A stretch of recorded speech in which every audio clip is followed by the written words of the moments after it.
Hi, welcome to the Your Confidence Coaches podcast. I'm Brittany Perez, a board-certified family nurse practitioner with a doctorate in nursing. I run a 7-figure aesthetic practice out of a plastic surgery clinic. I'm the vice president of a local networking group, and I'm the co-founder of Method Aesthetics Academy, and now a podcaster with this girl. Hey, I'm Marley Bruno. I'm a board certified physician assistant. I worked emergency medicine for 12 years, and now I open my own aesthetic practice, Mind, Body, and Soul Medical Aesthetics and Wellness in Pensacola, Florida. We're both in Pensacola, Florida, by the way.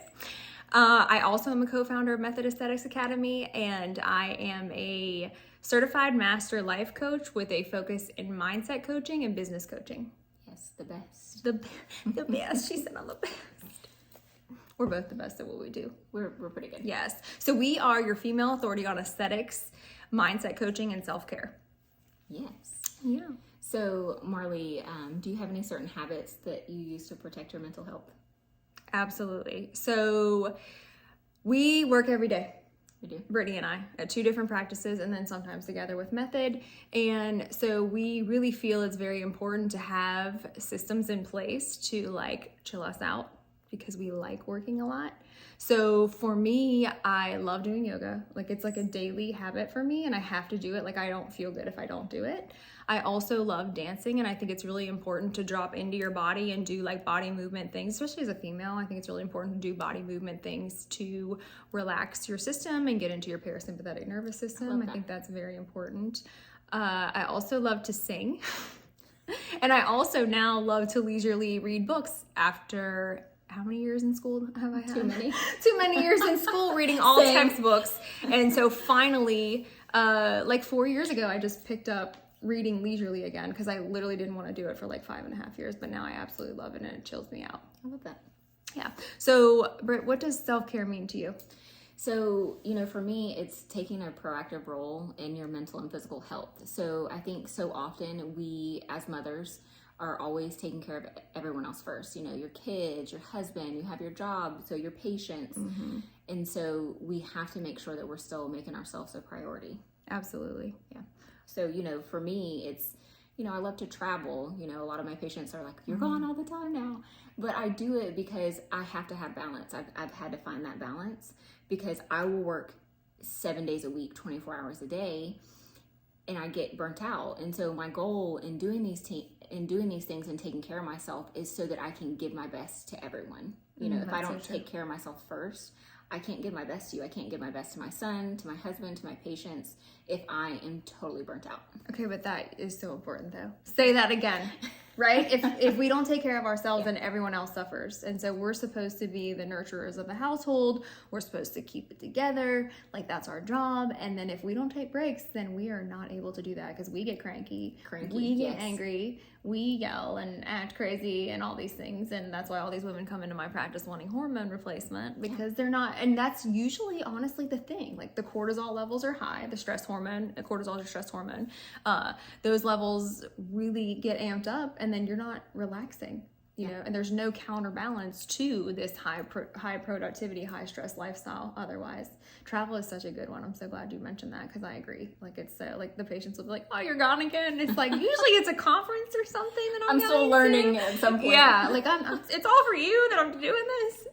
But now I've started to take this one. I just went to Miami. We're starting to take 4 days, 2 days on the front end, 2 days on the back, and just hang out where we are, where we're not learning. Or letting it reintegrate into our brains before we get back to our patients, right? Yep. I think that's so important, because if we just go right back into work, we don't have time to just let it simmer down, simmer in there, you know, and really get it.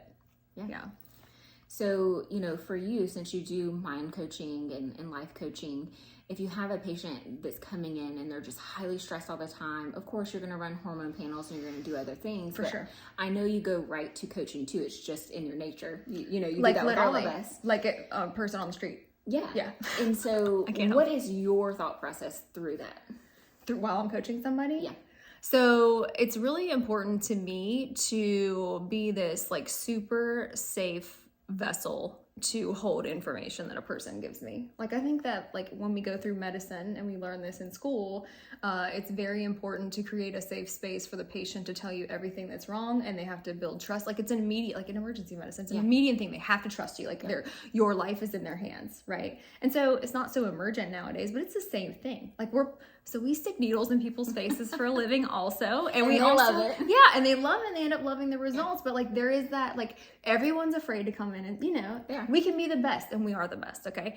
But we can be the best, and they'll come in there and they're still scared. Like, we've gone on social media, they've seen us talking, right? They'll watch this podcast and they think they know us already, but even still, when they're in the chair, they're still like palms are sweaty because it's in their nature. I was just in the chair an hour ago with Britt, and it's still like, you know, I'm a self-proclaimed control freak. Yep. So it's hard for me to hand over the reins to somebody else. Absolutely. Like, and so I think that's, like, a lot of patients are that way too. I think it's hard to hand it over. It's hard to let people in, right? It's hard to have, so they call me the soul digger when I'm coaching, because Brittany will say that. She's like, oh, you make everybody cry when they're in there. She made me cry. But it's true. But all I'm doing is just, I'm asking the right questions to prompt a person to dig into something that they really never dug into. Because we tend to be like expert bypassers of problems and traumas and things like that. We tend to be really good at bypassing that. Yeah. And I don't think that is self-care. I think, like, you know, when they say, when the student is ready, the master appears, or whatever, right? Have you heard of that before? Mm-hmm. So I love saying that. You never heard of that? I love it. But anyway, if someone's ready, if they're presenting to me in a coaching capacity, that means they're ready to go in. Like, they're ready to dig. And if it's too much, then it's too much and we back off, right? But I think just, like, being that safe vessel for someone to deliver information is the most important part to me, and establishing the rapport with the client. Yeah. Just like we establish with the patient when we're about to inject them, or in any medical, I mean, we're still medical. So in any medical capacity, I think that's uber important. Yeah. I know from personal experience, you know, with Marley coaching me, you know, we're friends, so we talk a lot, but she does have the ability to really pull things out from the deep. I think I was born that way. I don't know. I have a lot of certifications around that, but I just think that I'm a genuinely curious person, and I love people so much that I just want to know their stories. And I think that just allows me to deliver. I think it just allows me to, like, get that information because I'm just genuinely curious about how they're feeling a way, or how they behave in a way, and how it becomes a habit and all that stuff. I'm just really curious about people. So yeah. And I think, you know, even myself, you know, I have no formal training, but because, like Marla was saying, our patients are in our chairs and they're trusting us, and you do end up just like a hairstylist, you know, they kind of become your counselor, or at least a shoulder to lean on. And so that's why we have developed this passion for helping women, like, come into themselves and find themselves and be confident and be happy and have a good positive mindset, because you have to have a positive mindset in order to be happy, in my opinion, because, you know, you have so many people that are just, they're always going to be pessimistic, and anything that happens, you know, it should have been better, or it shouldn't have been that way. And we really have to learn how to accept things that are happening to us and find the good in them. You know, it's difficult to do that, but it is life-changing when you come into a different mindset, for sure. Yeah, like I was giving the example earlier of being in the airport and your flight being delayed. Yeah. And what are you going to do about it? Like, you're not a pilot. I mean, unless it's Tony. Brittany's husband's a pilot. But, like, you're not going to go into, this is, like, more of the control freak stuff, right? Like, we want to have control because that's a trauma response. Controlling things is a trauma response, right? If I can just handle the situation, then it'll all be good, right? Because you trust yourself, but also, like, you can't fly an airplane.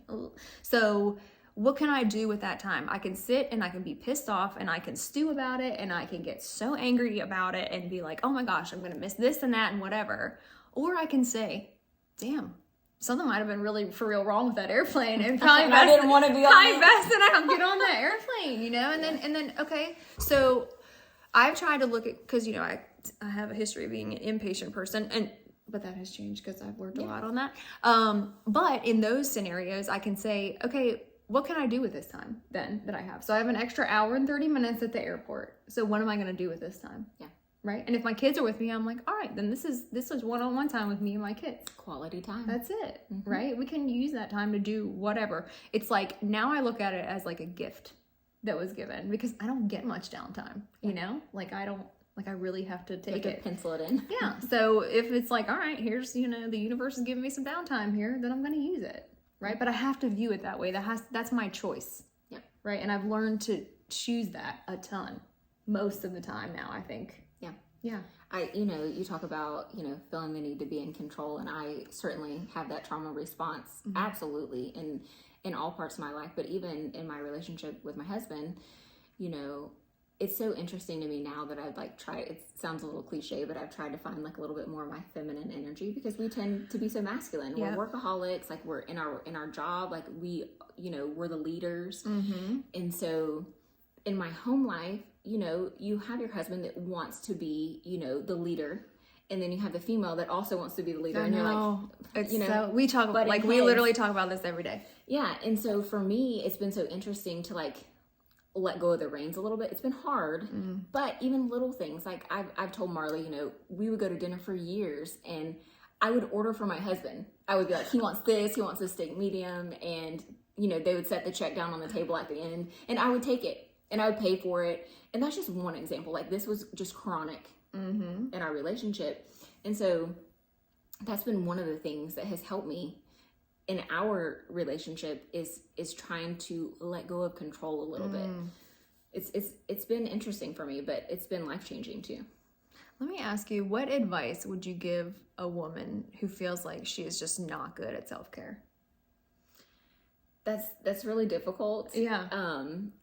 I think that thinking that you're not good at self-care just means that you're overwhelmed. And so I think it could be something as simple as just taking 10 minutes in the morning before anyone else wakes up, just to kind of align your priorities. Like maybe keep a journal or do something really simple to where you're just kind of identifying things that would make you happier. And then you're taking progressive steps towards doing those things. It could be very, very simple things, like maybe you want to start working out again, or maybe you want to start a new hobby. And you're journaling and you're keeping track of the progress that you're making towards that self-care. Even if you can't do the self-care like immediately, you can find that 10 minutes in the morning to start making a plan for it. So like, very funny story is that like when this self-care movement came about, I feel like this is like a movement for women right now. I feel like this is a necessary thing that like after many decades of like women in business and women getting degrees and all these things now, because we've done all of that and we do too much of it. I think that now there's this like, okay, now we got to reel it back in. Yep. Yeah. So take a step back. Yeah, I think that's really important. I think that's a good point. That's me too. I'm 34. I went to college literally for 17 years.